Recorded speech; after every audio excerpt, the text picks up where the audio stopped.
श्री गोपाळ कृष्ण भगवान की जय। लीळा नंबर 115। सारंग पंडिताला अपराधा कारणे शिक्षा पण। एके दिवशी सकाळचा पूजा वसर झाल्यानंतर सर्वज्ञ फिरायला सिंहस्थळीकडे गेले। सर्वज्ञ आसनावर बसून निरूपण करीत होते तेव्हा सारंग पंडित सर्वज्ञांच्या दर्शनाला आले। तेव्हा सर्वज्ञांच्या सभोवती स्त्रिया बसलेल्या होत्या।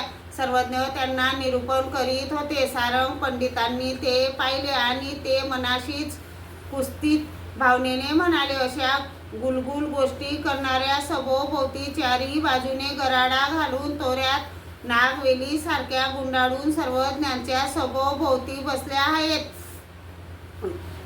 ह्या सर्वांना नेऊन सोडावे तेलंग देशात, मग तेथे काढतील भात, मग आपण निवांतपणे राहू सर्वज्ञांच्या सन्निधानात, असा भाव त्यांच्या अंतःकरणात निर्माण झाला। त्यांचा तो भाव जाणून सर्वज्ञ म्हणाले, काय रे याला शिक्षा, काय रे याला शिक्षा। तेव्हा ते म्हणाले, जीजी मीच स्वतःला शिक्षा करून घेईन। मग ते जे कपडे घालून आले होते त्याच कपड्यानिशी पाण्यात जाऊन बसले। पुष्कळ वेळ झाला मग बाईसा म्हणाल्या, बाबा पुष्कळ वेळ झाला, पांडा पाण्यातच बसला आहे, तरी आता त्याला बोलवून घ्या ना। सर्वज्ञ म्हणाले, बाई त्याला माहीत आहे। मग शिक्षेच्या अवधी संपल्यानंतर ते आले, सर्वज्ञांना दंडते घातले, श्रीचरणा लागले, मग बसले।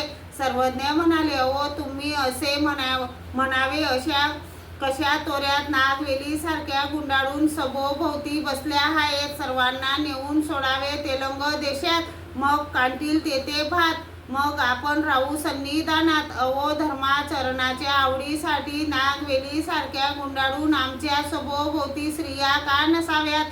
आम्ही तुमच्यासारख्या पुरुषांनी येथे काय करावे, नुसतेच ढोंग। सर्वज्ञ म्हणाले, ओ तुमचा पुरुषांचा जीव आहे आणि यांच्या काय जीव लिया। तुमचा पुरुषांचा उद्धार करणारा एक देव आहे आणि त्यांचा उद्धार करणारा रक्षण करणारा देव दुसरा आहे का, असे म्हणू नये। त्याप्रमाणे सर्वज्ञांनी त्यांना निरूपण केले। श्री गोपाळ कृष्ण भगवान की जय।